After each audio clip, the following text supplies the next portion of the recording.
Bueno, muy buenas tardes a todas.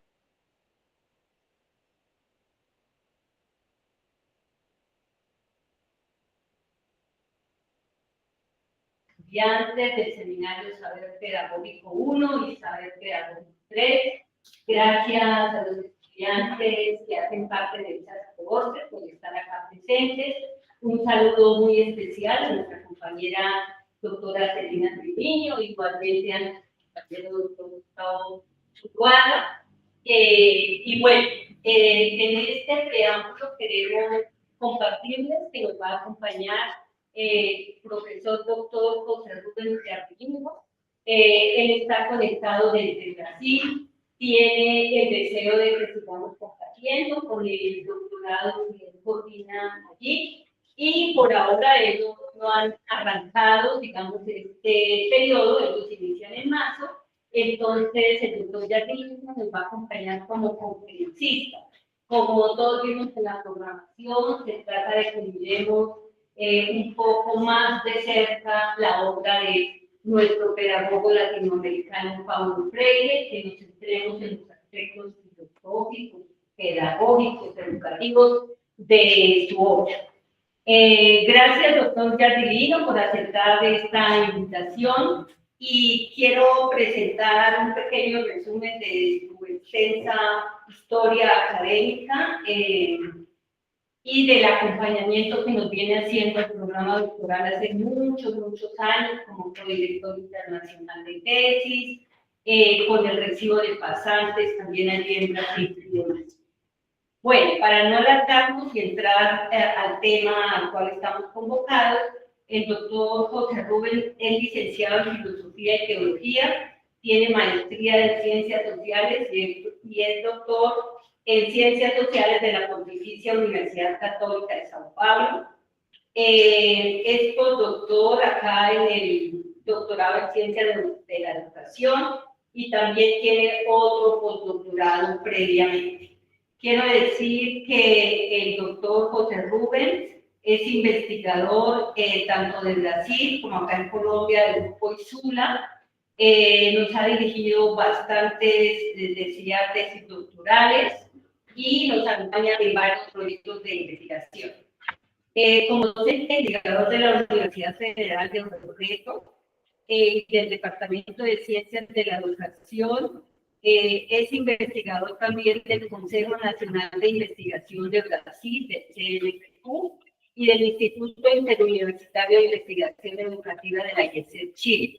Es profesor visitante e investigador invitado en las universidades de la Universidad de Sao Paulo, en Sevilla también, en España. Es docente investigador invitado de nuestra red de Colombia, del Ministerio de Educación de Colombia, Comisión de Paro Académico, y bueno, tiene otras tantas distinciones y participaciones. Resumiendo entonces un poco su extensa historia académica, el doctor José Rubens ha escrito cerca, dice aquí, 120 artículos científicos en periódicos nacionales e internacionales. Es autor de 28 libros autorales y organizados, es autor de 46 capítulos de libro y 49, dice otra vez, capítulos de libro. Bueno, dice que ha dirigido 36 tesis de maestría y 12 tesis doctorales, y ha supervisado 5 postdoctorados. Bueno, más que toda esa gran historia académica que tiene nuestro querido compañero José Rubén Jardilino, yo quiero decir que es un profesor acompañante de nuestro doctorado en Ciencias de la Educación, no solamente en el CAE de la UPPC, sino en general en las distintas universidades de Colombia. Agradecerle su generosidad, espacio, aportes y gusto por estar con nosotros y nosotras, que nosotros igualmente lo estamos. Tiene usted la palabra, querido doctor José Rubens.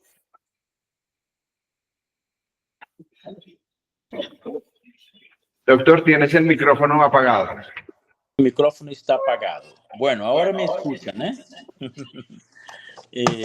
buenas tardes a todos y a todos, estudiantes y colegas de la UPTC o del doctorado en Ciencias de la Educación esta universidad que es también mi alma mater. Muy agradecido de esta posibilidad de estar con ustedes. Yo quería saber si todos me escuchan bien. ¿Sí? Bueno, muchas gracias. Bueno, mi trayectoria ahí en Colombia, como decía doctora Nubia Govelo, hace rato, más de 20 años, que tengo esta relación tanto con la UPTC como con todo el doctorado de RUColombia. Y por eso me encanta estar participando de actividades siempre que me invitan. Año pasado estuve ahí por muchos días en Colombia, pero me acometió una enfermedad y tuve que volver a mi país muy rápido. Pero siempre me encanta estar ahí en abril, ahora en Nariño, en Pasto, dando también un seminario ahí con los colegas de Pasto. Bueno, dicho esto, me voy directo a mi tema para que no tomemos mucho tiempo. Creo que ustedes ya escucharon mucho sobre Paulo Freire, ustedes ya leyeron mucho sobre Paulo Freire. Entonces, mi conferencia es como llover en un sitio con mucha agua. Pero doctora Nubia me pidió para empezar esta clase trabajando un poco sobre las corrientes o el pensamiento pedagógico de Paulo Freire. Es muy difícil hablar del pensamiento pedagógico sin hablar del pensamiento filosófico de Freire. Yo tengo Freire en la mía parte de los filósofos de la educación y no de los pedagogos de la educación. Eso no es ninguna problema con pedagogos, pero él es un pensador también de la educación. Entonces, por ahí yo empiezo, no quiero hacer una retrospectiva de Freire, de su nacimiento, de su vida. Eso tem en algunos artículos que ustedes ya leyeron, posiblemente, mío o de otro colega. Hay un artículo muy interesante que publiqué con Diana Soto hace 2-3 años en una revista brasileña que está en español e inglés, que trazamos un recorrido de su vida, ponemos la América Latina como cuna, la cuna de Paulo Freire, de su pensamiento pedagógico, de su pensamiento filosófico. Y por eso no quiero entretenerme con estos detalles, pero es necesario comprender cuando habla de Paulo que hay unas claves de lectura y unas claves de interpretaciones que son muy fuertes. La primera es el contexto educativo, el contexto del hombre. El hombre actúa en un contexto situado, y este contexto situado, que él es por ser histórico, construye su pensamiento filosófico, pedagógico, su enseñanza, su materialidad. Entonces, siempre que miramos a Freire, miramos siempre la idea de una pedagogía empapada con toda nuestra historia, con todo nuestro envolvimiento,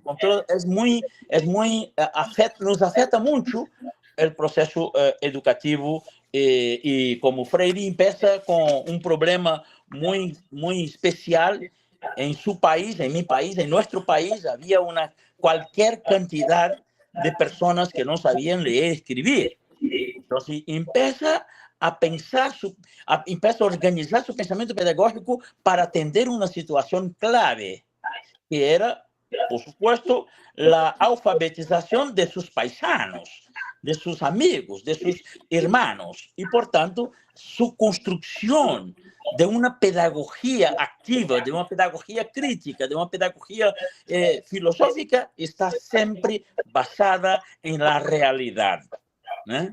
Y por eso cuña algunas consignas muy fuertes que aparecen en las carpetas, aparecen en los outdoors, que son las frases de Freire.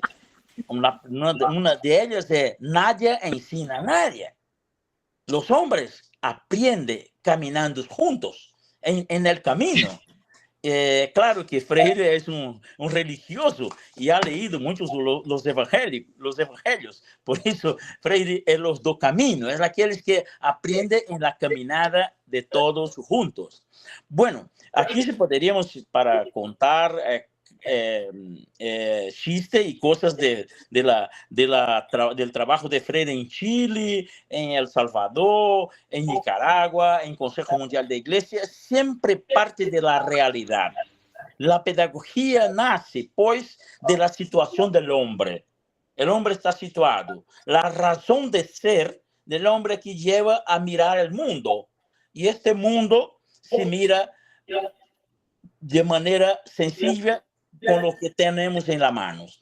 Y el acto de leer, por lo tanto, el acto de describir lo que ocurre en su derredor es una fuerza tremenda para los hombres. Entonces, él pasa de una perspectiva que mira la educación de los oprimidos, de la gente que está desplazada, de la gente que está fuera del cajillo o de la caja de toda la sociedad. Entonces, por eso parte siempre de la realidad, ¿no?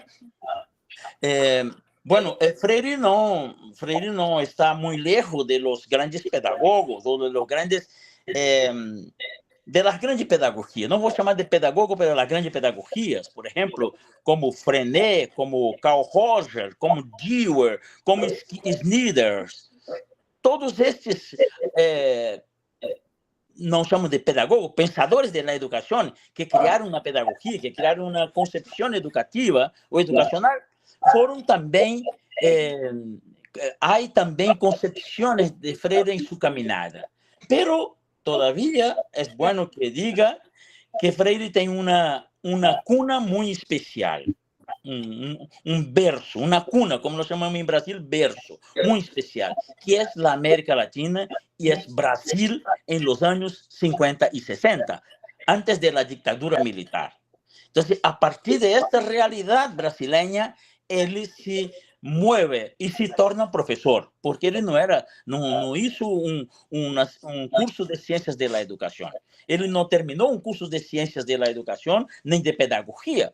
Ele é um jurídico, terminou seus estudos em ciência jurídica e por aí e depois se foi como professor de língua portuguesa em um colégio, depois se foi como professor da universidade e se torna o grande educador brasileiro. E aí está a foto anterior, Antônio, se pode passar a primeira foto, como patrono da educação. Como un educador latinoamericano más conocido, pero todavía su formación inicial no es de pedagogía, no es profesor, era jurídica, es abogado. Entonces se tornó maestro, se tornó profesor en medio de la caminada, mirando el camino, y por eso su frase es tan singular. Nadie ensina a nadie, los hombres aprenden juntos, caminando, ¿no? En la colectividad. Y desde ahí se elabora el primer hito importante de la pedagogía Freire. Sin diálogo no hay enseño, no hay enseñanza, disculpe.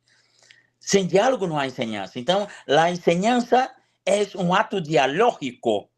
Solamente se puede enseñar cuando nosotros estamos abiertos a aprender.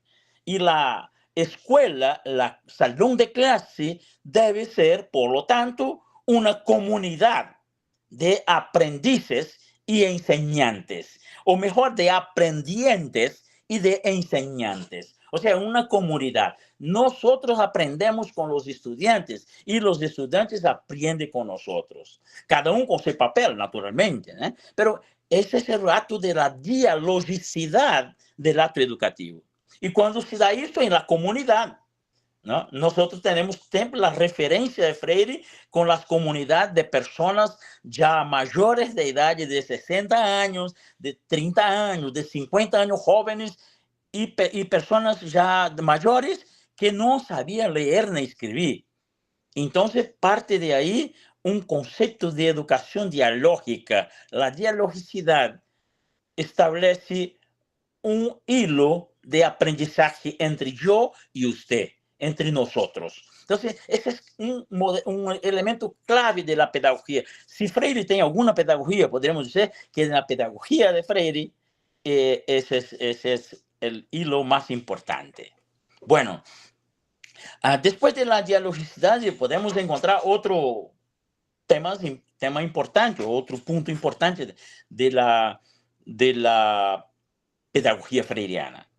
La idea de conciencia era un concepto del pensamiento marxista, que Freire buscó amparo en esta conceptualización para trabajar el concepto en la educación. Freire decía, yo no soy marxista, no soy comunista, no soy marxista, no porque es malo o bueno, pero porque no soy. Lo que hago es correr los conceptos que me facilitan, que me proponen, que me posibilitan un acto educativo de libertad. Entonces, la segunda temática es la libertad del hombre. Cuando hablo hombre, el ser humano. El hombre, ontológicamente hablando, este hombre está siempre en libertad para poder aprender. Cuando estamos detenidos, aprendemos, porque, como dice Vygotsky, aprendemos todo momento, en toda vida, desde que nacimos hasta morir, aprendemos. Nosotros estamos condenados a aprender. Entonces, la relación de Freire decía que la educación es un espacio de liberación del hombre, y por eso su libro más importante, La pedagogía del oprimido. Bueno, es un contraste. Para tratar de libertad, se habla del oprimido, de lo que no tiene libertad. Entonces, la segunda clave mayor del pensamiento pedagógico de Freire o filosófico es la libertad. Precisamos de libertad para aprender, para conocer nuevas cosas, para compartir nuevas cosas. Y conociendo nuevas cosas podemos dialogar con otros, y así el pensamiento aumenta, crece de forma exponencial. Entonces, la segunda concepción pedagógica de Freire es la libertad. Y por eso la teología de la liberación, yo tengo un artículo sobre esto, o pensamiento teológico de Freire, fue tan importante, agarró Freire como un elemento muy importante, porque la teología de la liberación trabajaba con la libertad de los hombres que vivían alienados del sistema de la sociedad. Entonces, Freire, al trabajar con esta idea de que a idea de que lo conocimiento es un hito de libertad, se buscaba entonces conectar un discurso para la libertación de los seres humanos. Y Pedagogía del Oprimido fue un libro muy especial. Yo me acuerdo ahora, hablando de Freire, de un caso brasileño, por ejemplo. Luis Inácio Lula da Silva, nuestro presidente actual, estuvo por 518 días detenido en una cárcel, con muchas trampas que la política ha hecho, y lo pusieron en un cárcel. Ahora es presidente nuevamente, pero y lo pusieron en un cárcel. Y sin pruebas, sin un rito jurídico, se lo pusieron ahí, se quedó como 518 días. Pero Lula, cuando salió de la ¿cómo se dice?, de la detención, hizo una especial entrevista con jornalistas, con la gente que lo buscaba, y dice que fue una gran escuela. Todos los días, libros y libros, revisitando ideas, revisitando conceptos. Libros y libros ha leído en esos 518 días, hasta mismo para pasar el tiempo. No se puede vivir en una detención sin hacer cosas importantes. Entonces, el proceso de comprensión de muchas cosas que Lula no tenía en el primer momento antes de la detención fue un momento especial de aprendizaje y de conocimiento. Eso conecta un poco con lo que dice Vygotsky, Vygotsky dice que nosotros, los hombres, aprendemos todos los momentos, en todas las cosas, y no hay forma de no aprender. Nosotros aprendemos todo momento hasta el final de la vida, cuando iniciamos la vida y como perdemos la vida. Entonces, el segundo punto, la libertad, que es para discutir un poco dos libros de Freire, Pedagogía del Oprimido y Pedagogía como Práctica de Libertad.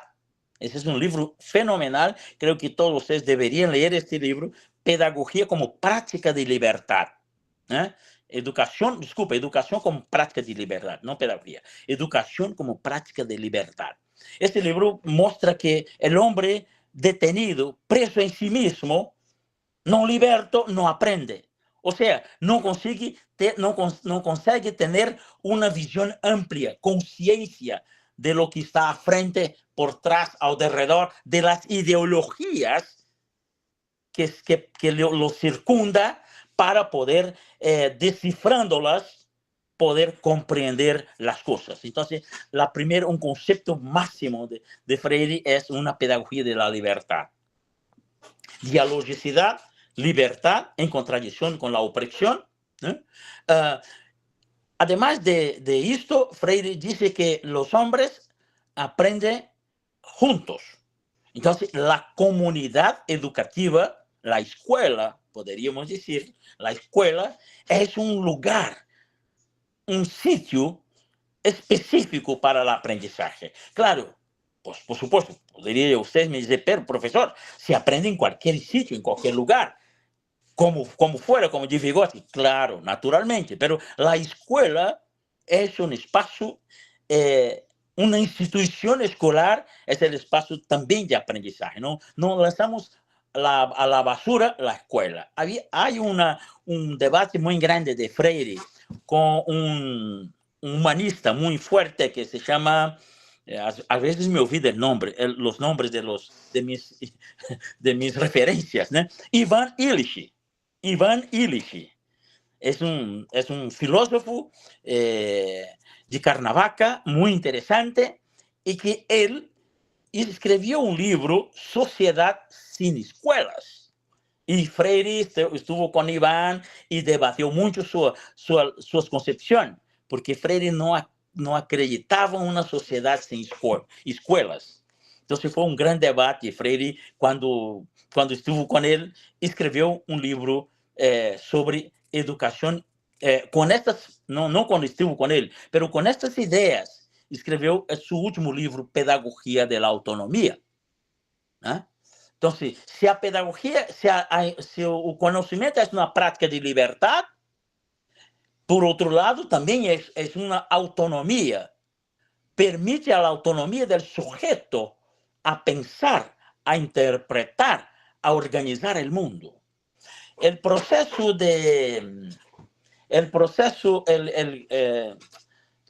no.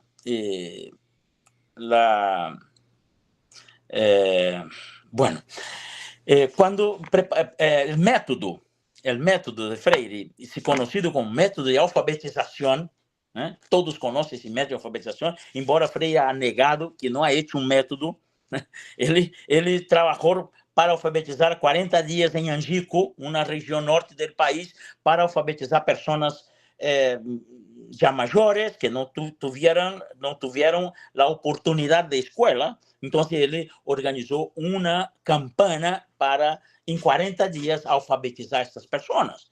Entonces, cuando esto ocurrió, él tenía una concepción de que a educación, la lectura, es una lectura que abre nuestra perspectiva del mundo, de la conciencia.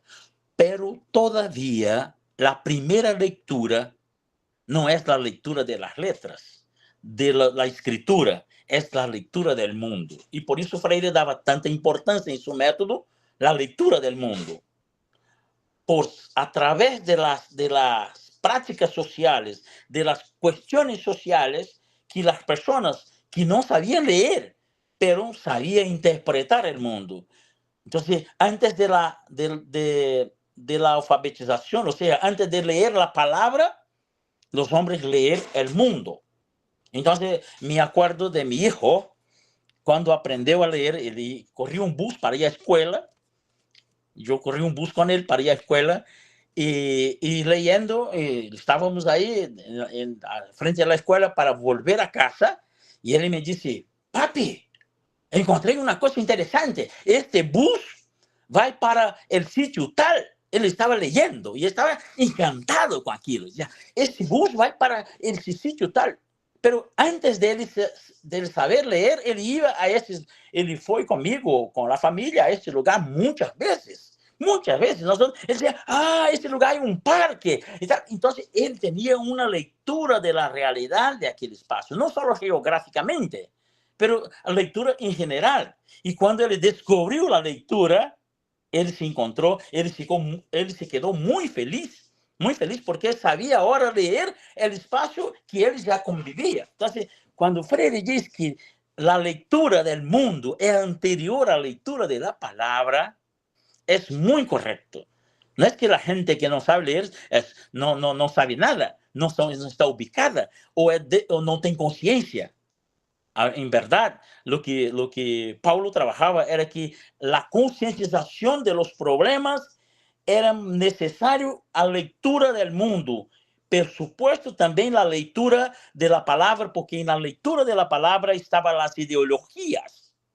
Entonces, para el hombre descubrir las ideologías que están por bajo, encubierta, la concepción de ideología en Karl Marx es justamente lo encubrimiento de la realidad, lo encubrimiento de la verdad. Por eso que la persona puede estar detenida con cadenas, y si coloca las flores arriba de las cadenas, nadie que pasa ahí vaya a ver si el hombre está encadenado, está detenido, porque él está con cadenas, pero las cadenas están cubiertas con flores. Y se puede decir, mira, qué bonito, la policía pone flores en la mano de las personas. O sea, la ideología encubre la realidad. Entonces, Freire buscaba el proceso de la concientización en la educación. Y la concientización es el descubrimiento de lo que está encubierto propositalmente. Entonces, claro que la lectura es muy importante, pero la lectura de la palabra no es la lectura primera de la realidad. Bueno, estos puntos están en cualquier obra de Freire que ustedes podrán leer, no solo en Pedagogía del Oprimido, pero en otras pedagogías de la ciudad, pedagogía de la autonomía, pedagogía de la... pedagogía de la libertad. Estas expresiones están en pensamiento de Freire. Por eso yo lo coloco en mi biblioteca en la ala de los filósofos, porque lo que Freire estaba trabajando era una filosofía de la educación. Me disculpe, doctora Nubia, no era una pedagogía. Sí, era una pedagogía, mejor dicho, una pedagogía que me permite, no era una didáctica, era una pedagogía que me permite pensar sobre las cosas que aprendo. Disculpe, alguien está hablando. ¿Ah? ¿Está me preguntando algo? Disculpe. ¿No? ¿Quién está coordinando, doctora Nubia? Sí, todo está bien, nadie está preguntando. Bueno, disculpe que no escuché. Yo escuché solo ruido y no escuché la pregunta. Entonces, esta concepción filosófica es que la filosofía no es la respuesta. La filosofía no trae respuesta para nosotros. La filosofía trae preguntas. Y el primer movimiento filosófico es cuando el hombre se encuentra frente a lo desconocido, a lo fenómeno que no conoce. Entonces, este espanto, esta forma de mirar lo desconocido, lo propone que él tiene que investigar, pensar. Y ahí empezamos a filosofar. No tenemos la respuesta nunca. Tenemos siempre respuesta, pero nunca la respuesta verdadera, como que es la ciencia. Entonces vamos buscando respuesta. Entonces la arte de hacer la pregunta y correr la respuesta va nos llevando al conocimiento de la totalidad, ¿no? Diferente de las experiencias pedagógicas que nos dicen cierto lo que es y lo que no es. Entonces la filosofía de la educación debería apoyar la pedagogía en el elemento de la curiosidad, pelo menos de los niños, ¿eh? mucho más fuerte de los niños, de la curiosidad de conocer. Y esta curiosidad del conocimiento nos lleva a una búsqueda por la autonomía y no por la verdad, pero conocimiento. Entonces, no es demasiado poner Freire en la fila, en la cola de los filósofos, porque nos hace pensar sobre las cosas que hacemos, ¿no? Hay un educador muy conocido llamado Donald Schoen. Él, na verdad, no es de la educación. Él es un profesor de design en la universidad, no MIT, Massachusetts Institute University, en que él trabaja con una concepción de reflexión para cualquier profesional. Y nos agarramos esta concepción y colocamos en práctica en las aulas de clase o en la formación de maestro. O sea, cualquier concepción de conocimiento parte siempre de una reflexión sobre cualquier sujeto, cualquier tema que nosotros estamos buscando, o mismo por lo desconocido. La reflexión que hacemos para preparar las clases, ¿eh? La reflexión que organizamos para preparar la comida, ¿eh? bajo un receituario, o la reflexión que hacemos. La reflexión es de naturaleza ontológica del ser. Todavía él busca la idea de que la reflexión del acto primero, en que buscamos la respuesta o el significado de las cosas, que nos hace mover en los mundos, haciendo las cosas, nos permite comprender el mundo a partir de esas reflexiones. Para el profesor, él dice, mira, el profesor que tiene una planificación, acho que planificación se puede decir en español, un plan de trabajo para las clases de la semana o del mes. Y él propone una reflexión sobre los puntos, cómo es que los estudiantes van a aportar, de qué manera los estudiantes van a confrontar, y él está preparado con toda su planificación. Y llega al salón de clase y empieza con los jóvenes muy activos, con los celulares, con todo muy activo, y empieza entonces a cambiar la situación. Empieza entonces a cambiar. Un estudiante le pregunta algo que no está en el script, que no está en su materia de aquel día. Otro le pregunta una cuestión de ética, otro le pregunta tal y tal. Entonces el profe se queda maluco, loco.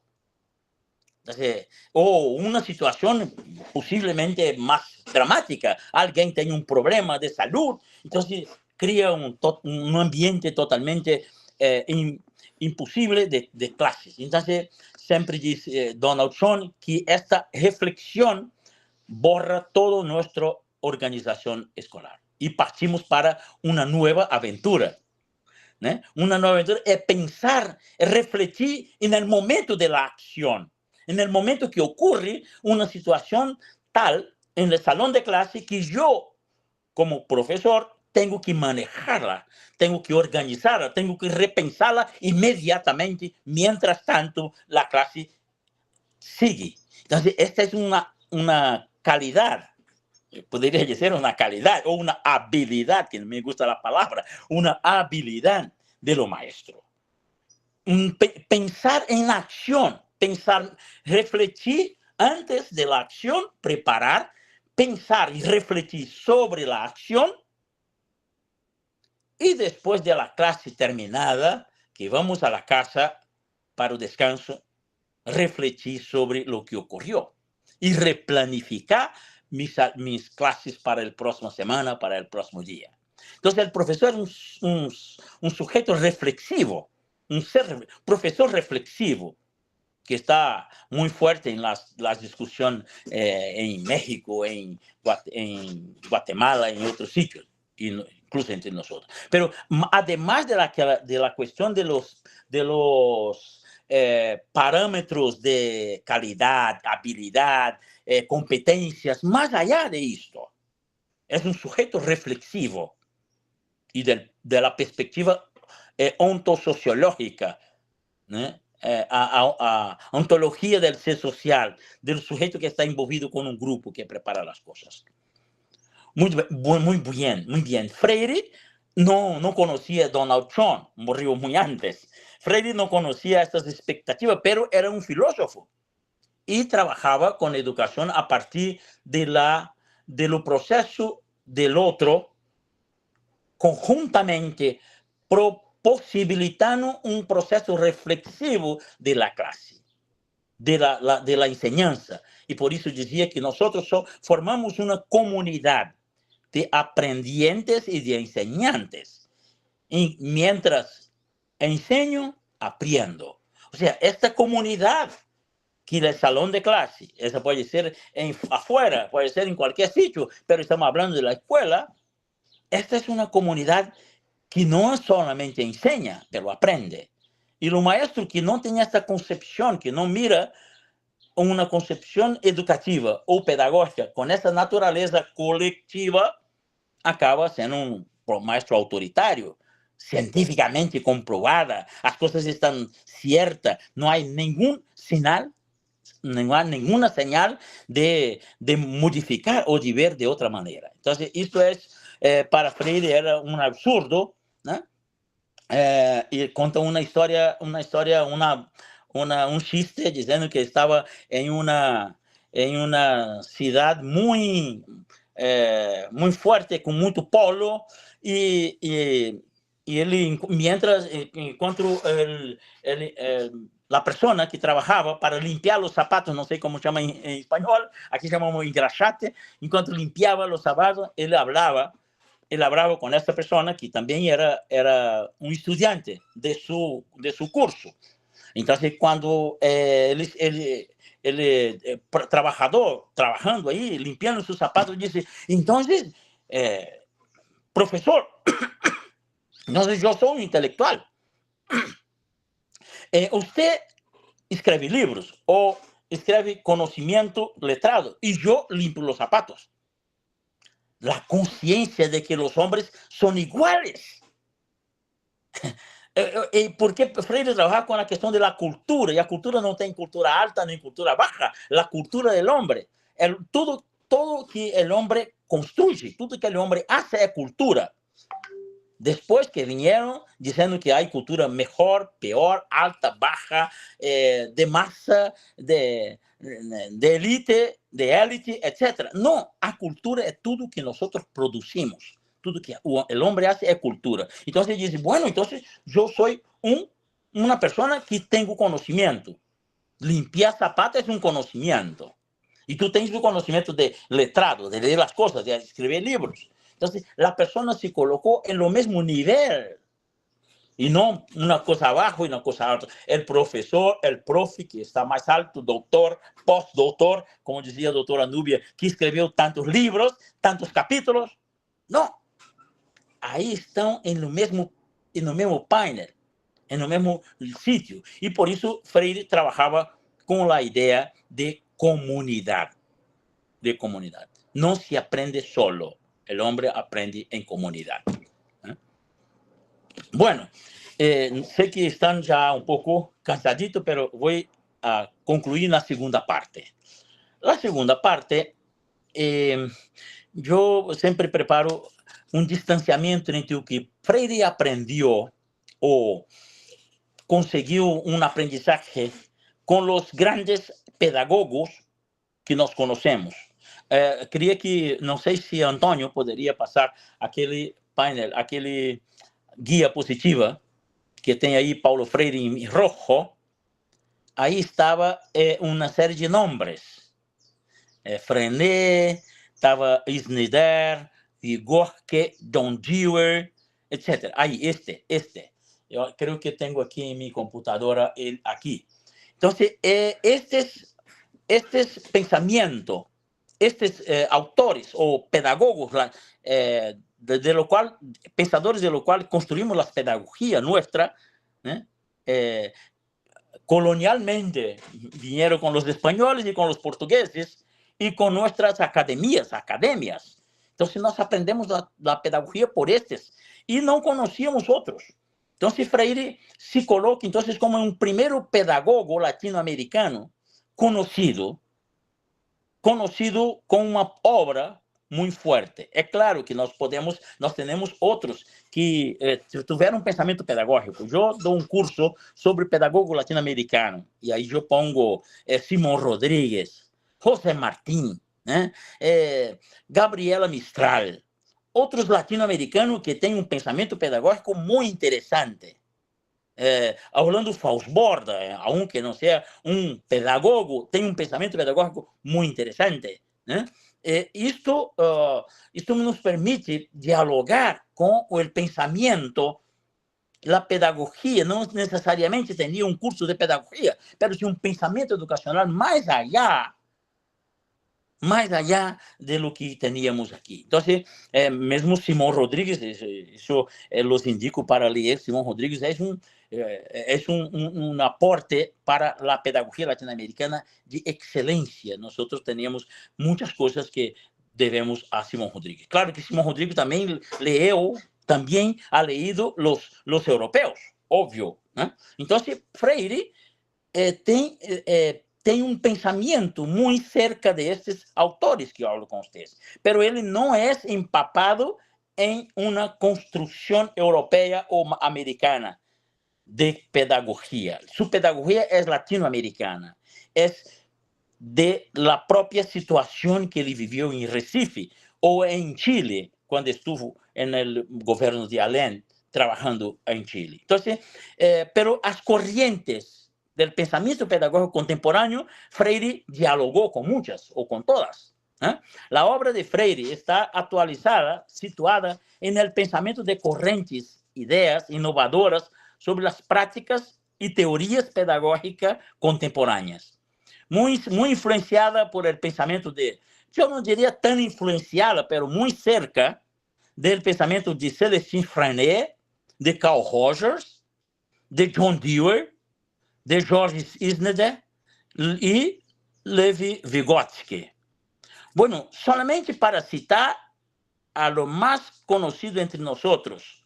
Estes são os mais conhecidos. Poderia citar outros, possivelmente que há, por exemplo, Piaget, que não está aqui.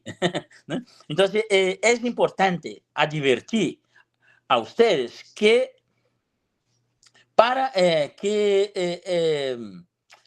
hace una certa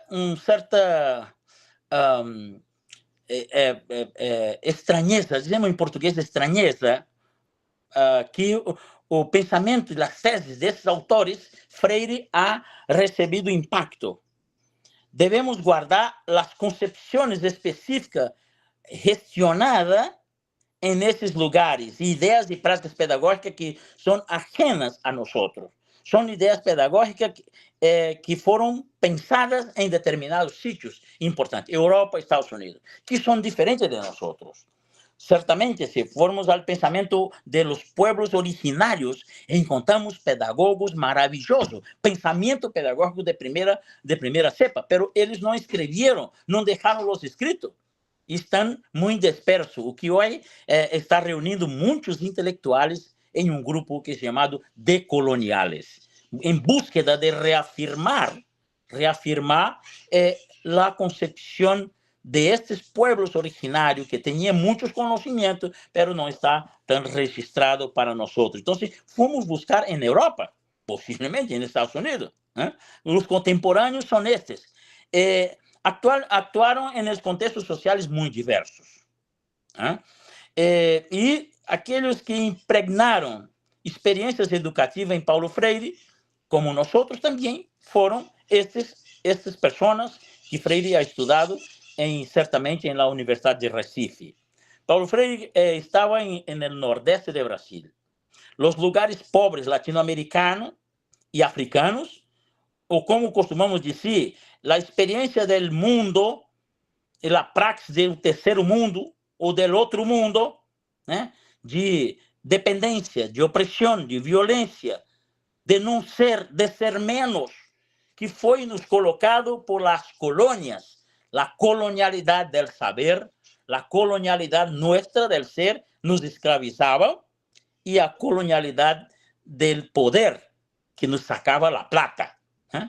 Então, todo isto permite que Freire haga uma reflexão acerca do pensamento de los contemporâneos, pedagogia contemporânea, do pensamento educacional contemporâneo, pero com certo distanciamento. Não em todo, há dificuldade de Freire, por exemplo, com muitos destes. O educador francês, por exemplo, Célestin Freinet. Célestin Freinet, podemos perceber uma influência profunda em Freire, especialmente favorecida por la correspondência mantida em Freire. Freire se correspondeu com Freinet.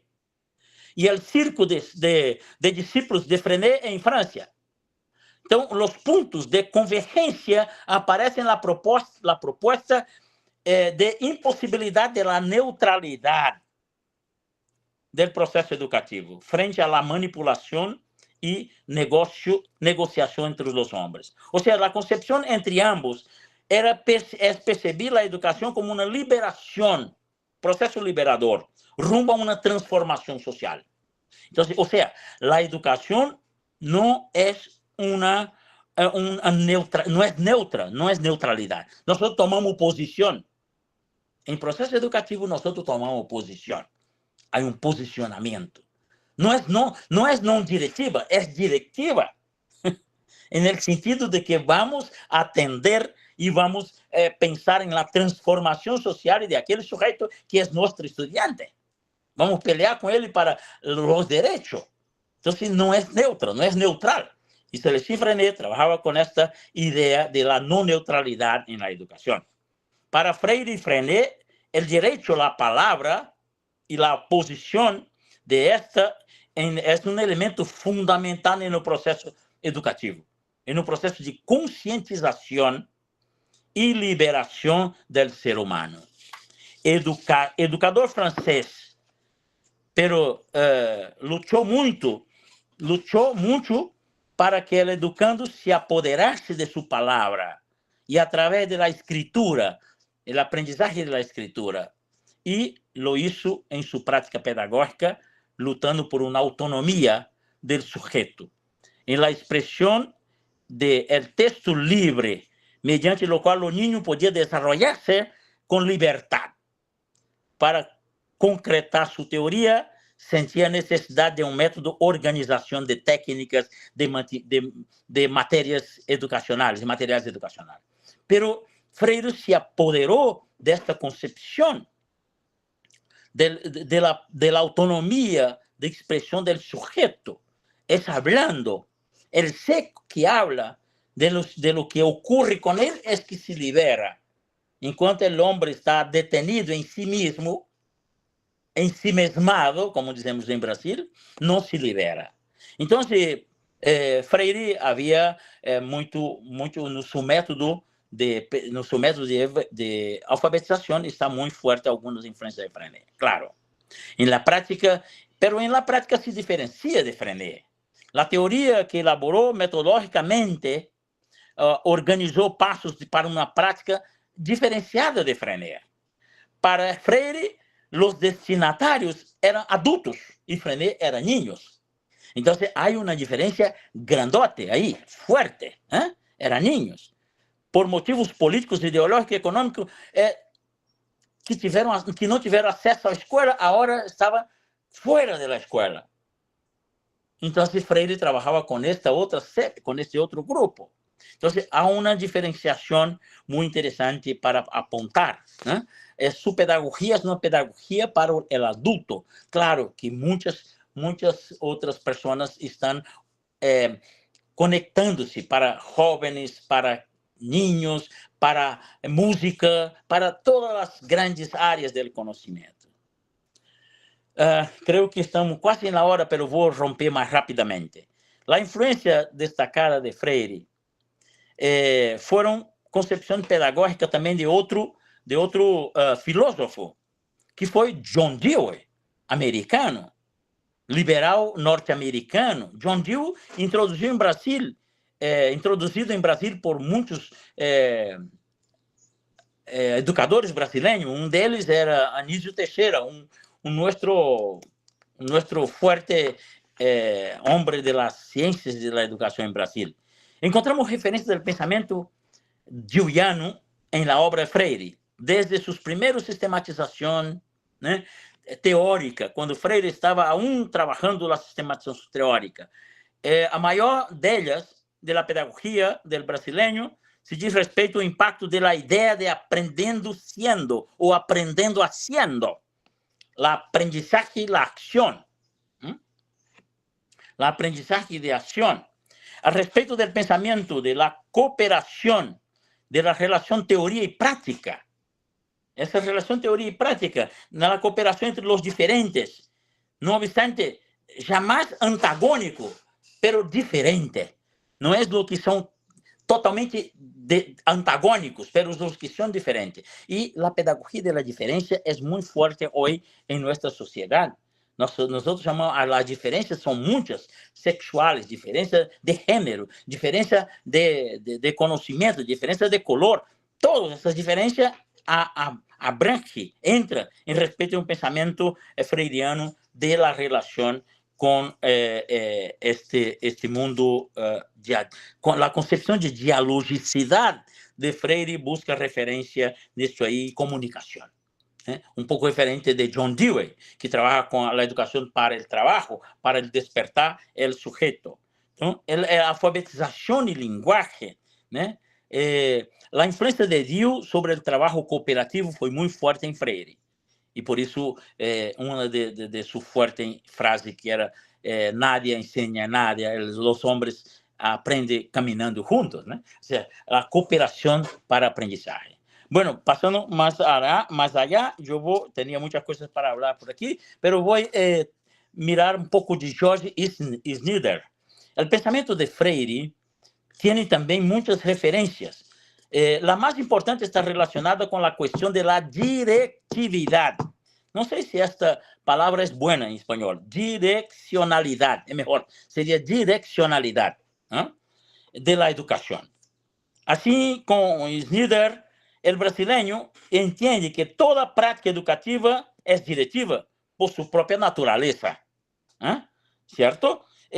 Não é neutral, porque se centrava no contenido e não no poder do método. O método é apenas uma ferramenta e não. Nós valorizamos muito o método, mas o método é apenas uma ferramenta. Snyder criticou fortemente a corrente educativa neutral, porque se centrava no contenido e não no método, sobrevalorizando o ponto de partida em detrimento do ponto de chegada. Ou seja, o processo de conhecimento se situava contra o processo educativo, porque partia da teoria para a prática, e assim uma cisão entre teoria e prática. Entre teoria e prática não está cindida, estão juntos. Não pode, dois conceitos, e esse é conceito do materialismo histórico dialético de Marx, é conceito muito real, em que a teoria não pode estar apartada da prática. Durante muito tempo, Freire combateu a ideia de haver concebido método, não queria método. Tinha dificuldade de aceitar que seu método de alfabetização poderia ser chamado de método. Se tuvo método, dizia ele, esse foi método da dialogicidade, não método. Foi aporte para o processo educativo. Então, Freire vai buscar aí convergência da influência que podemos considerar importante no pensamento de Freire e em Dewey, americano. Então, Freire tem relação com a Europa, estuda os europeus, estuda os americanos. E, por fim, para finalizar nossa charla aqui, para não demorar muito, o pensamento de Vygotsky. Vygotsky atribuyó una importancia muy fuerte. En su análisis funcional, la palabra Vygotsky indica las razones por las cuales el desarrollo humano es siempre social. Y de ahí se convergía muchísimo con Freire. Afirma que la palabra nace de la necesidad de intercambio entre los hombres durante un proceso de trabajo, de aprendizaje. La palabra nace de la necesidad de intercambio, de diálogo, de dialogicidad. Eso es muy fuerte. Cuando tenemos una persona que habla en otra lengua y nos queremos comunicarnos con ella, es difícil y queremos hablar, hacemos gestos y para conectarnos. Entonces la palabra abre los mundos. En Freire, isso foi compreendido como diálogo. Recomendando uma frase de Freire, né? A frase que eu tenho citado muito, que nada ensina nada, os homens educam caminhando juntos. Esse intercâmbio pressupõe a transmissão racional e intencional da experiência e do pensamento a los demás. A palavra é a mediação que torna possível o processo de solidificação da cultura. La palabra se hace carne, encarnación. Y ese tema fue un tema muy importante en la teología de la revelación, estudiando Freire. La palabra es la mediación que torna posible el proceso de solidificación de la cultura. Así se asocia a una de las funciones básicas, la expresión del pensamiento de la comunicación. Entonces, pensamiento y lenguaje, comunicación humana, em Vygotsky, Freire tem muitas relações, muitos aportes. Bueno, concluo por aí, para não ir mais adelante, mas para dizer, para a conclusão mesmo. Estas ideias de que o pensamento freiriano tem relação com o pensamento mundial, lhe dá a ideia da universalidade de seu pensamento. La universalidad de su pensamiento. No es un filósofo local de Brasil, es un filósofo universal. Es un pedagogo universal. Su idea universal permite que ahora vamos a la obra de Freire, que es lo que faltó en Freire, para rescatar los elementos que tienen a ver con nuestra identidad latinoamericana, con los pueblos originarios, con la decolonialidad, con la descolonización de nuestro pensar, con la descolonización de nuestra acción pedagógica, filosófica, intelectual. Y por eso hay un grupo grande, yo escribí recientemente un texto sobre esto, un grupo grande de intelectuales buscando las conexiones de una decolonialidad de la pedagogía freiriana. Uma decolonialidade de pedagogía, ou seja, uma negação a uma pedagogia colonial que nos trouxeram Espanha e Portugal a nós, a los pueblos originários, a la gente, né? E a los esclavizados que vieram de África. Então, toda esta pedagogía del oprimido é uma consigna, é outdoor para la producción de una pedagogía de la decolonialidad. Bueno, creo que fue apuntado algunas cosas y por lo menos para dejar que ustedes piensen, busquen e interpreten y lo hagan de otra manera. Muchas gracias por haberme escuchado. Yo lo siento mucho porque me gusta estar con ustedes presente. Yo soy muy como dice, hablo con las manos y me gusta estar perto de las personas. Lamentablemente, en ese proceso de distanciamiento, estamos haciendo las cosas muy por internet y eso me asusta un poco. Bueno, pero gracias a ustedes, gracias a doctora Nubia por este importante momento, gracias a doctora Sandra Bernal por este momento que puedo hablar con ustedes y vamos a una charla, si quiere. Bueno, muchísimas gracias, querido profesor Giardellino, por esta excelente charla conferencia. Más que repetir los puntos centrales de su intervención, sí quisiera como tomar este discurso como un ejemplo, inclusive la obra de Freire en el tema de la investigación, ¿no? Cuando en este camino usted nos va hablando de esta mirada siempre preocupante por lo que sucede en la realidad. Y claro, Freire en ese sentido nos está diciendo, las preguntas no las busquemos lejos, están muy cerca de nuestro contexto. Y este Freire que en este momento inicia su obra está, como usted bien lo decía, muy pendiente de la educación de los adultos, todo el programa de alfabetización. Y al lado de esto considero yo también que estaba toda la educación del campesinado. Sus primeras obras así lo muestran, ¿no? Es el primer Freire preocupado por los problemas que acontecen en el campo, por el más necesitado, por aquel más vulnerable.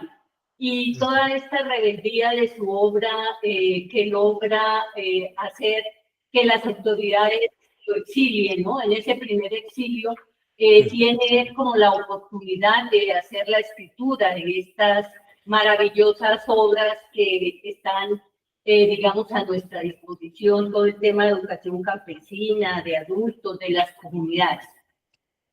Otra reflexión que me surge para este proceso de investigación es la necesidad de sentirnos en camino.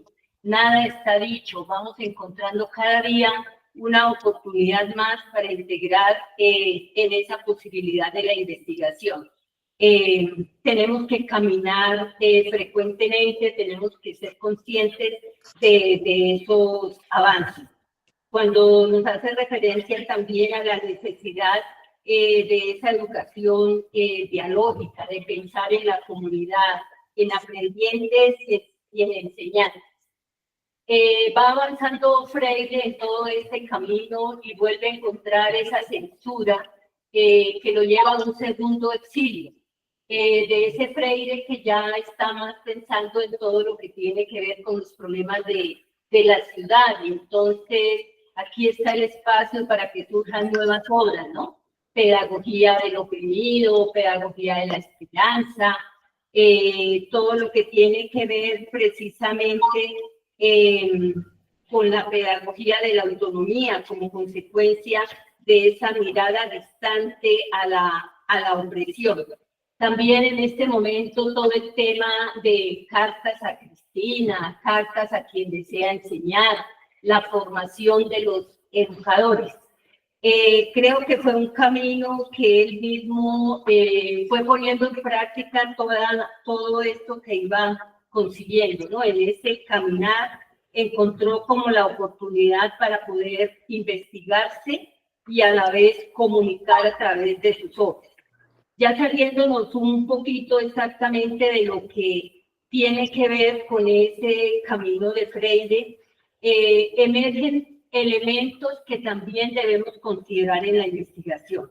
Para Freire fue muy importante el reconocimiento del otro, y en ese camino de reconocer al otro, principalmente lograba su propio reconocimiento. En nuestras líneas es muy importante entender el tema de la identidad y, por supuesto, de la identidad cultural. Y tal vez uno de los referentes primeros para estudiar el mundo de la interculturalidad está allí en Freire, en esa lectura del mundo y en el método que él apropió para poder establecer los aportes en su obra. Bueno, sí, ya usted nos decía todo lo que fue importante en el reconocimiento de las obras de los pedagogos latinoamericanos, en el reconocimiento de también reflexiones que se hacen desde otros pedagogos en otros contextos, pero él siempre fue consciente de ese distanciamiento y también usted nos lleva a mirar con preocupación, ¿no? A veces nadie es profeta en su pueblo y entonces en Brasil, en Recife, no fue, digamos, el primer lugar para reconocer toda su obra, sino que muchas veces fue reconocido de mejor manera fuera. Cuando usted nos invitó alguna vez a un congreso en Sao Paulo, ya hace un poco de años, tuvimos la oportunidad de establecer precisamente esa visita al Instituto Paulo Freire. Y uno miraba con tristeza y preocupación que su obra está allí en un lugar y que hay quienes la explotan, la venden, la tenemos en los distintos idiomas y demás, pero yo creería, y no sé si estoy de acuerdo conmigo, que ha sido el tiempo el que ha hecho que Brasil reconozca los mejores aportes de la obra de Freire, no en su vida, no en su momento, sino más luego. Entonces, en este camino, digamos, todos estos elementos que nos ha compartido y muchos otros que a lo mejor vamos a seguir construyendo, son una oportunidad para estar pensando en nuestras propuestas de investigación. Comparto también que el profesor José Rubén Giardino ha escrito varios trabajos sobre Paulo Freire. Acá en el doctorado en Ciencias de la Educación compartimos algunas ediciones en las que trabajamos en la revista número 10 del 2008, en la revista número 13 de 2009, que también teníamos la oportunidad, digamos, de hacer números para pensar ampliamente la obra de Freire. Muchísimas gracias por todos estos aportes y ahora le damos la palabra a las compañeras y compañeros aquí presentes que tengan alguna inquietud, algún comentario, que nos ayuden a enriquecer, digamos, esta bonita charla. No sin antes también darles un saludo muy especial a las compañeras y compañeros que de manera virtual nos están acompañando y les pedimos el favor, si tienen alguna pregunta, nos lo hagan saber. Estamos atentas y atentos. Listo, me dicen acá desde la logística que hay un formulario que está ya previsto en el chat, por favor lo diligencien. Bueno, muchas gracias una vez más, querido doctor José Rubens, y no sé qué preguntas, comentarios podamos tener desde la sala o de manera virtual para nuestro querido invitado. ¿Dale? No sé si primero quiere alguna estudiante, alguna estudiante. Sonia, llega a Sonia, yo hago de los demás.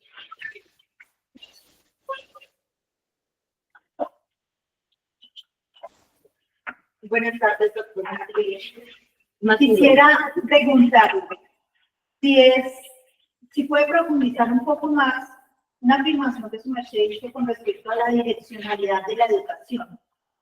Cuando se dice que toda práctica educativa es directiva, porque es algo que ha sido ampliamente cuestionado y es el papel político del maestro.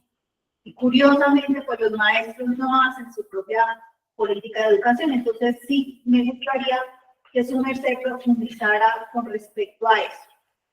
Y la siguiente es también un poco entender cómo llega Freire a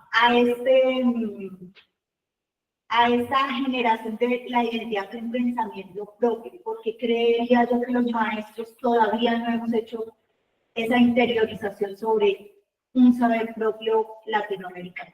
Gracias. Doctor, encender el micrófono. La primera parte me perdí un poco. Si pudiera retomar. La segunda sí, sobre el pensamiento utópico, pero la primera me perdí un poco. Yo estoy aquí en celular, porque me cayó la pantalla aquí, não estou em celular, por isso talvez tenha mais dificuldade. A primeira pergunta era a respeito de los maestros y de la apropiación de los maestros. La primera pregunta es de pronto extender un poco más el concepto sobre direccionalidad de la educación. Direccionalidad. Como toda práctica pedagógica educativa es política, porque es polémico cuando se dice que el maestro es o no es un sujeto político. Y pues como, por ejemplo, en la realidad colombiana, los maestros no tenemos incidencia sobre la política de educación. Ujú. Y la segunda es sobre la identidad. ¿Cómo llega Freire a desarrollar cuáles son esos antecedentes o esas circunstancias que le permiten hacer conciencia de que no hay una identidad propia latinoamericana? Ok. Agora, muchas gracias. ¿Cómo es tu nombre? ¿Cómo es tu nombre, querida? Mi nombre es Sonia Sánchez y... Gracias. Muchas gracias. Bueno, ¿yo puedo hablar, puedo responder o voy a buscar otra? Esta solo, ¿no? ¿Se puede contestar? ¿Todas las preguntas? No, es mejor contestar después que después vaya aclarando un poco. Ahí después podemos abrir para otra pregunta. ¿Listo? ¿Ya? ¿De acuerdo? Bueno, yo hablé de direccionalidad de la educación como acto de nuestras pedagogías tradicionales. Las pedagogías tradicionales son muy directivas, por ejemplo, para enseñar. Para enseñar determinados contenidos tenemos un método específico. Y el maestro no puede salir de ese método porque si no, los estudiantes no aprenden. Esa es la idea que tienen nuestros coordinadores, nuestros que nos ponen en pila para decir las competencias, las habilidades, tal y tal y tal. Entonces, es una educación direccionada, dirigida, a punto de que los saberes estén completamente desarrollado, y también nuestro saber como maestro vamos a pasar claramente para los estudiantes, y los estudiantes van a aprender. Y después de que los estudiantes aprenden, ellos van a hacer una prueba y nos devuelve todo aquilo que decimos a ellos. O sea, esa es una directividad horrible. Y cuando los estudiantes hacen una reflexión fuera de la realidad, el maestro dice, mira, aquí salió del tema. Mira, aquí salió del tema. O sea, la directividad no permite pensar, no permite el otro pensar. Entonces, la directividad del acto educativo es la propia pedagogía. La pedagogía tiene que ser abierta al otro para que el otro comunique lo que piensa, y en esta relación dialógica entre yo y usted podamos aprender. Y lo que sale de esta dialogicidad es nuevo, es un conocimiento nuevo. Sería tu conocimiento con el conocimiento que tengo, pone en movimiento, y lo que sale de ahí es un nuevo conocimiento, no es una repetición. Y Freire abría la atención, llamaba la atención, que decía que este tipo de educación es una educación bancaria. Y bancaria, não sei se é importante, se vocês conseguem compreender. Bancária é que onde você põe a plata para o ahorro. Põe a plata e guarda a plata para o ahorro, a conta de ahorro. E fica aí para... E depois, o banco te devuelve a plata lista.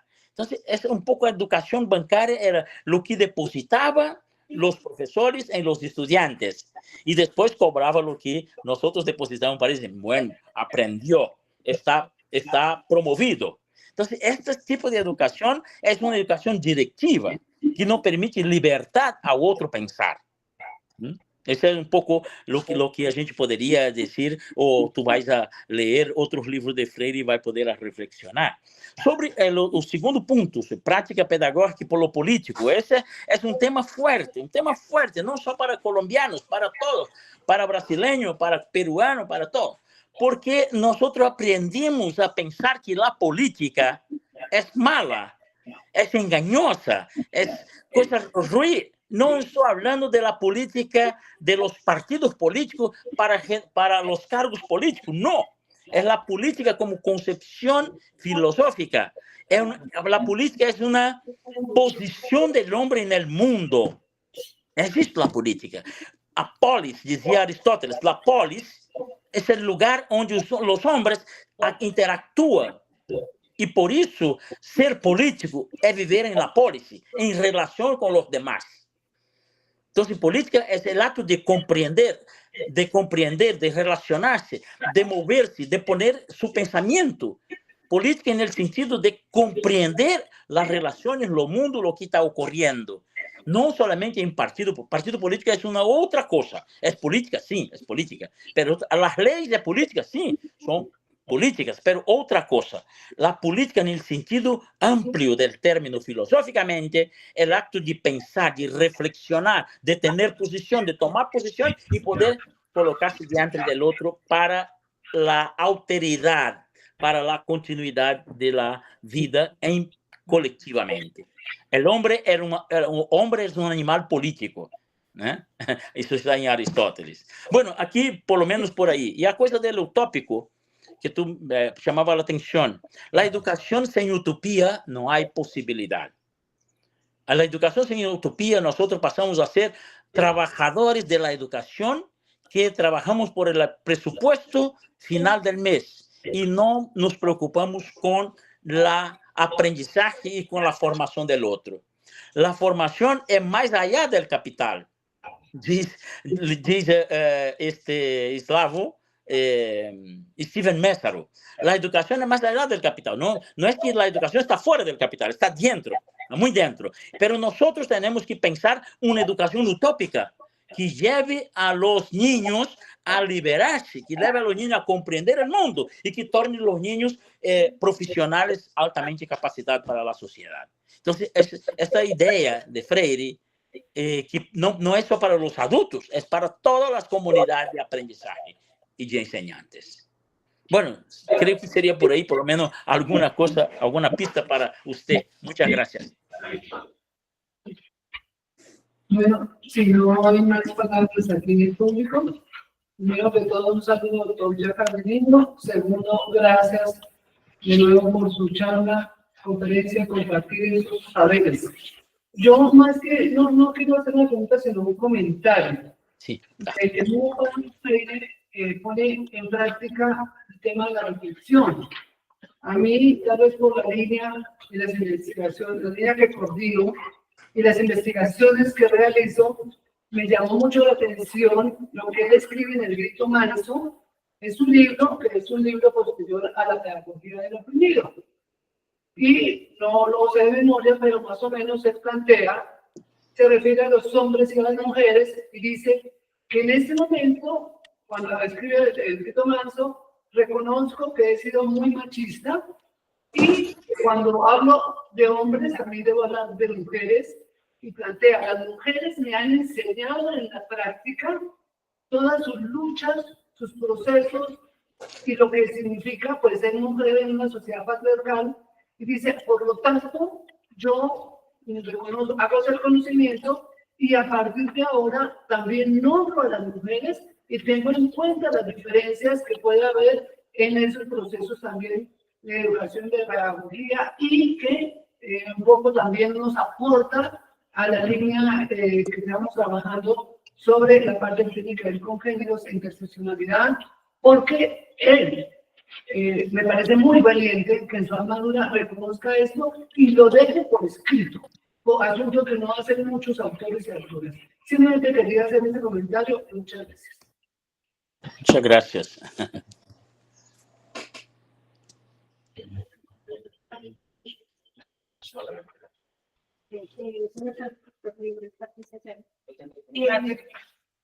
¿Lo que me escucha? Ah, escucho. Sí. Mi nombre es Patricia Cero. Yo de su disertación lo que logro afianzar o reconocer en la posición política precisamente que tiene Paulo Freire cuando nos dice que lo que tenemos que mirar es la realidad y buscar esa transformación frente a la educación como un espacio de libertad y de reconocer en el otro como un aprendiente pero también como un enseñante. ¿Sí? Cuando nosotros somos capaces de buscar esa transformación de mi realidad y generar una transmisión intencional buscando la concientización de la realidad como seres sociales Entonces, pensaría yo que una de nuestras tareas o de las invitaciones fundamentales que hace Pablo Freire al docente, a quien está enseñando, yo creo que todos en algún momento tenemos un proceso en el que aprendemos y enseñando, es aprender a tomar una posición política. Cuando nosotros tomamos esa posición, buscamos no solo identificar nuestra realidad, sino transformarla. Enseñamos a nuestros aprendientes a pensar. Y creo que ese es el punto que a veces nos toca ese punto álgido en el que la educación más allá del capital está cuando yo tomo esto y aprendemos y enseñamos a pensar.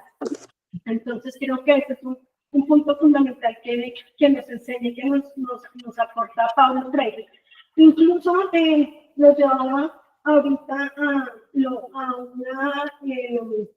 una posición política que de alguna pensadora y filósofa que ella se llama Hannah Arendt, y ella decía, finalmente se cometieron en la época del Holocausto tantas atrocidades de la gente súper educadísima, que fueron médicos, gente de la ciencia que permitió que ocurrieran atrocidades.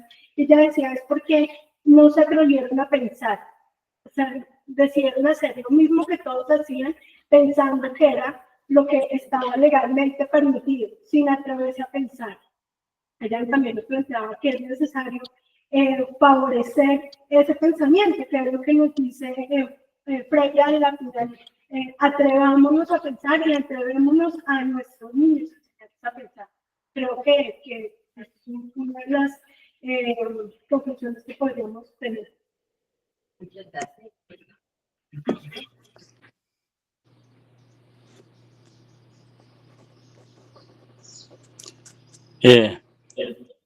No fue pregunta, fue una reflexión, ¿no?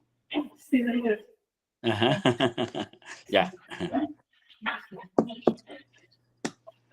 ¿Cuál es el nombre de la Muy bien, gracias. ¿Sí? Ana. Ajá. Ana. Mi pregunta es la siguiente. Me gustaría que nos comentara usted qué piensa con respecto a la educación latinoamericana actual, si es realmente liberadora o no. Porque uno ve tantos casos en los que se luchan, los maestros luchamos por algunas cosas, por el pensamiento liberador, por ser críticos, pero en el aula nos convertimos en directivos, como se lo da a entender. ¿Qué opina usted del estado de la educación latinoamericana en este momento?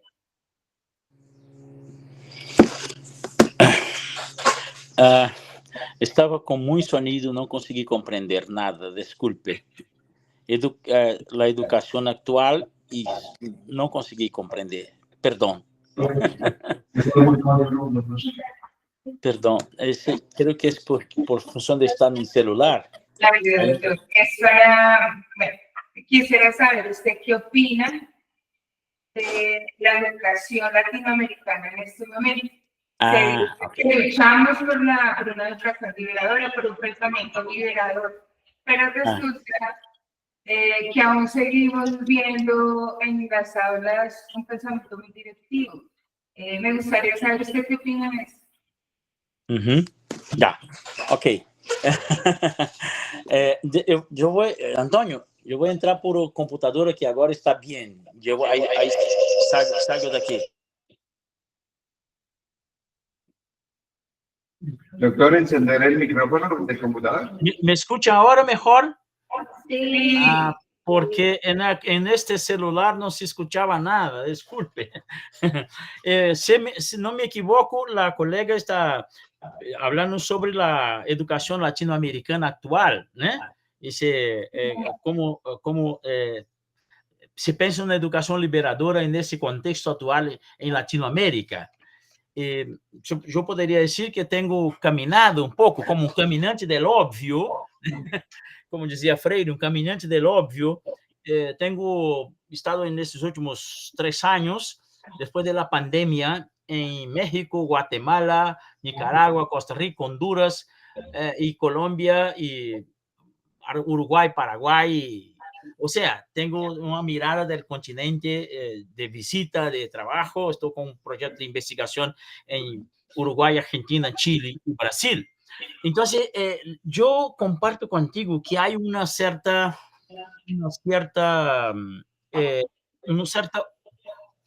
morosidad en esta comprensión de Latinoamérica sobre una educación liberadora. Y te adianto un poco más que esta concepción de liberación de la educación impregnada por Freire y por todos los educadores de los años 60, 70, Orlando Falsborda, Torres, Camilo Torres, y de gente que estaba trabajando muchísimo, se quedó como un gran desafío, un gran rol para la conquista. En los años 80, 90, peleamos para las conquistas de la directa a la educación, que se involucrasen en la educación las diferencias, las personas con discapacidad, las personas con opciones sexuales o género diferenciado de nuestros binarios hombre y mujer. O sea, hicimos una serie, negros y tal, hicimos una serie de aportes, pero dejamos de discutir y de debatir la libertad, la opresión, que continuamos en muchos momentos en América Latina viviendo espacios de opresión. Solo que la opresión ahora está redireccionada. La opresión ahora está informatizada. La opresión ahora está dirigida a la Apple. La opresión está dirigida a otra forma de ver el mundo. Las tecnologías de la información son muy buenas, si no, no estaría trabajando con ustedes ahora, es importante, pero todavía nos ha detenido en muchos espacios de opresión fuertes del proceso educativo. Entonces, está muy atento. En Brasil ahora salió una ley que los estudiantes no pueden tener el celular en salón de clase. Todos llegan y ponen en un fichero y se sale termina con la clase y se llevan. Y los estudiantes están muy aburridos, claro, por supuesto, porque pasaba toda la aula en TikTok, pensando aquí. Entonces, esto es un problema. Y eso está, no la tecnología, pero el mundo moderno, postmoderno, nos ha cambiado un poco la idea de libertación. En Latinoamérica, acompañando de México a Uruguay, tenemos una concepción de educación que ganamos mucho, ya ganamos bastante, pero hay muchas cosas para hacer y nosotros estamos con un poco una fadiga, un cansancio de la discusión. Eso se da por las cuestiones políticas. En mi país estábamos adelante, tuvimos un gobierno que borró todo. 4 años nos llevó casi a 0. Y así se pasa con los países. Entonces eso arma trampas y vamos tentando que rebobinar, buscando lo que estaba pasando. Ahora Lula está en el gobierno, estamos buscando cosas de 15 años atrás para retomar la caminata, ¿no? Entonces, la idea latinoamericana de la educación actual es una educación comprometida con el capital, la educación liberal, con el capital. Y por eso nosotros tenemos que buscar los parámetros para nos adecuar las habilidades, las competencias, para hacer una educación para las pruebas internacionales. Solamente las pruebas, es lo que vale. Entonces, por ahí se puede tirar la filosofía, la historia, y se enseñar lengua materna, matemáticas. Lengua maternas y matemáticas. Entonces, esto está plasmado en todos los países. Estuve ahora reciente en Guatemala. Guatemala está viviendo un gran problema de la formación de maestro, después del cierre de las escuelas normales o de los cambios que ha hecho. Entonces, esto cambia fuertemente en América Latina por cuestiones políticas y por cuestiones del capital. Entonces, la educación más allá del capital, como dice Steven Meszaros, no estamos buscando, pero es un grupo muy pequeño. Estamos todos concentrados en redes pequeñas, network de internet.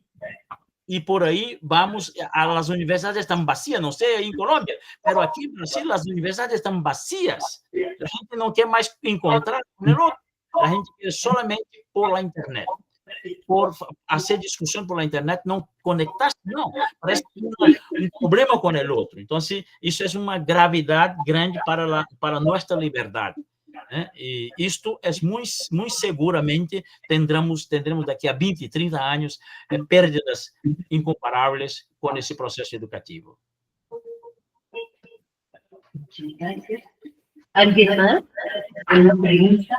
Estoy viendo a profesora Celina lá no fundo. Hola, Celina.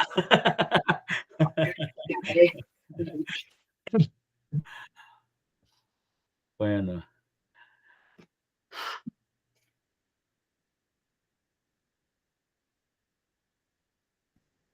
Bueno. ¿Hay alguien? ¿Ah? Política. Están escribiendo, disculpe.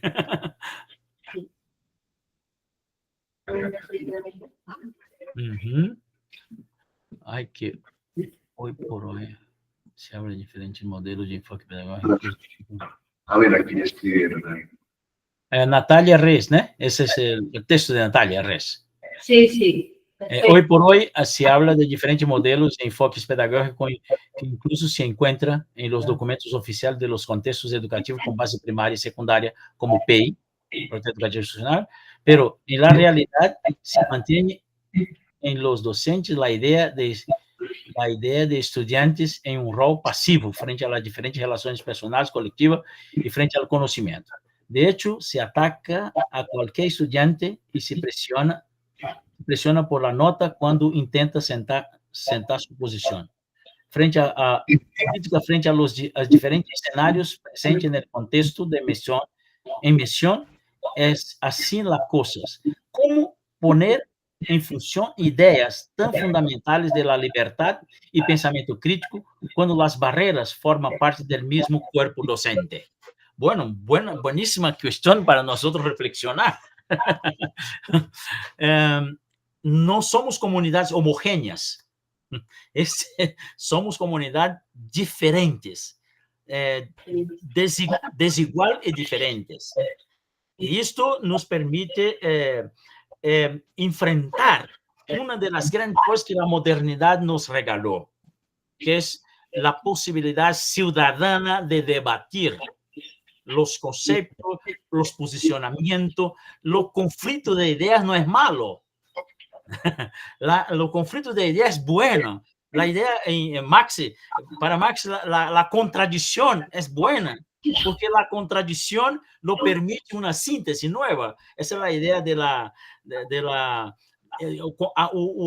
una contradicción nos lleva a pensar diferente. Entonces, si tenemos un cuerpo docente o discente que están ahora involucrados en otras cuestiones o buscando un pensamiento no crítico o crítico de otra manera, ¿no? Pensamiento crítico cuando porque ¿qué es un pensamiento crítico? Nosotros a veces pensamos que pensar críticamente es pensar solamente como nosotros pensamos, y ahí es un problema. Tenemos que estar abiertos al diálogo, ¿no? Paulo Freire decía que el otro, el diferente, no le asusta. Lo que le asusta es el contradictorio, es o antagónico, es completamente otro, aquele que vem para destruir. Pero cuando se pone de ideas diferentes, le permite síntesis nuevas, y las síntesis nuevas nos permite avanzar. El pensamiento dialéctico es esto, es una idea y una idea contraria, y las dos ideas en acción le permite una síntesis, y esta síntesis es la novedad.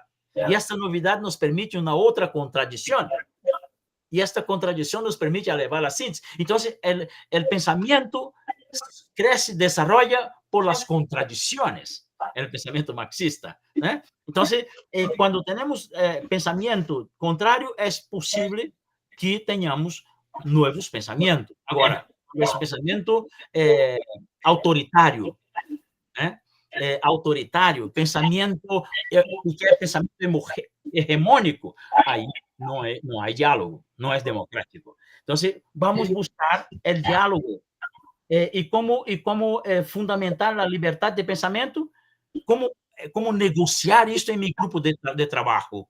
Por exemplo, eu tenho aqui um grupo de trabalho com 27 professores de doutorado e nós temos muitas diferenças, enormes diferenças.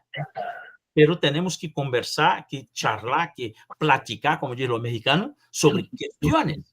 E aí temos alguma síntese. E por esta síntese vamos adelantando. Então, eu penso não é tão difícil com os estudantes, mais aún, porque nós, vocês não, pero eu me sinto muito desatualizado com os estudantes, com meus estudantes de PH. Me sinto muito desatualizado. Então, quando eles vêm comigo, eu estou aprendendo com eles. E nos colocamos em forma de aprendiz. Isso é muito interessante. Então, frente aos diferentes cenários políticos, sociais, econômicos que nós estamos atravessando, passando, temos que escutar o outro, abrir-se ao diálogo, abrir-se ao outro para poder treinar um diálogo. Só temos diálogo quando nos abrimos ao outro. E assim praticamos e vamos adelantando. Não vamos a concordar com tudo, por supuesto, nem dos estudantes, nem dos professores. Mas vamos encontrando sínteses para adelantar a coisa. Né? Penso que Freire ha hecho isso, sabe, quando os brasileiros, aqui 2 ou 3 pessoas, lhe acusaram de que ele estava utilizando o pensamento marxista sem ser um marxista.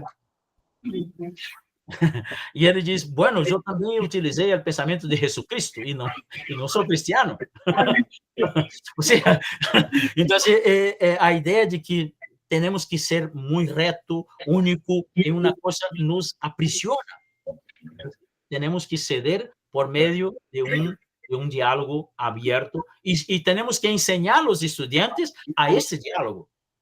Porque lo que se pasa es que el salón de clases se conforma en un monólogo. El profesor dicta las cosas y los estudiantes le escuchan. Y después nosotros pedimos una tarea. Y los estudiantes lo hacen y nos entregan. Y nos consignamos una nota. Eso no es diálogo. Eso no es clase. Eso no es posible. Entonces, abrir posibilidad de diálogo es una tarea nuestra. Não creio que podemos abrir diálogos. Os estudantes aqui em Brasil querem muitíssimo as lives para se quedar, para cerrar a câmera e fazer não sei o que. Ficam em sua casa para estudar e não sei como se passa isso. Nós estamos vivendo um processo de isolamento. Se diz isolamento? Em espanhol se diz isolamento?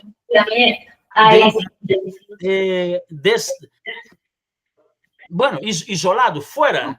A sociedade está vivendo em cubículos. Quando visitei o Japão, havia cubículos para as pessoas descansar durante o dia de trabalho. Como se fosse urna funerária, é um cajón. Entravas aí, tem uma tela e para jugar loucamente 1 hora e depois sai para ir ao trabalho. Então, pouco nós estamos pensando que a sociedade pós-moderna vai nos levar a muitos outros sítios e precisamos estar preparados para dar resposta a esta sociedade. E somos nós. Eu sempre hago uma pergunta.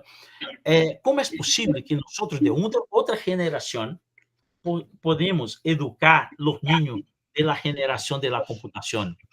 É muito difícil para vocês e para mim. É muito difícil. O pensamento dos estudantes que estão na computadora pensa diferentemente do meu pensamento. Então, eu me sinto sempre muito lejos deles. Muito lejos deles. Então, o contrato que hago com eles é para que eles me ensinem algumas coisas. E hago um contrato pedagógico. E, mientras você me ensina, eu te ensino algo. E vamos, então, praticando um pouco dessa dialogicidade. Bueno, desculpe, eu hablei muito. Ahí nos han colocado, revisando, una copia. La misma Natalia, ¿cierto? la contradicción como una posibilidad para llegar a una síntesis a través del diálogo. Sin embargo, los egos y el poder del rol docente en muchos casos afectan estos espacios de diálogo. Gracias por la respuesta, profesor Beatriz. ¿Consideran que debemos Estoy de acuerdo. Sí, claro.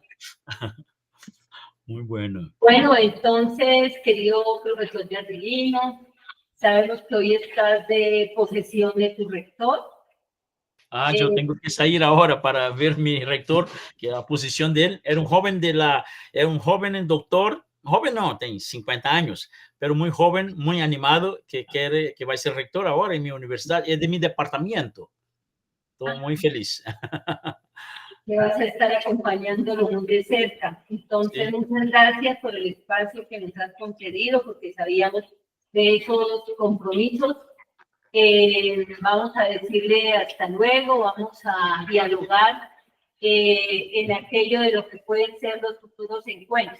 Muchísimas gracias. El grupo muy animado con todos estos aportes. Seguiremos en ese proceso de crecimiento mutuo. Muchas gracias. Muchas gracias. Saludos a todos. Chao. Chao. Bueno,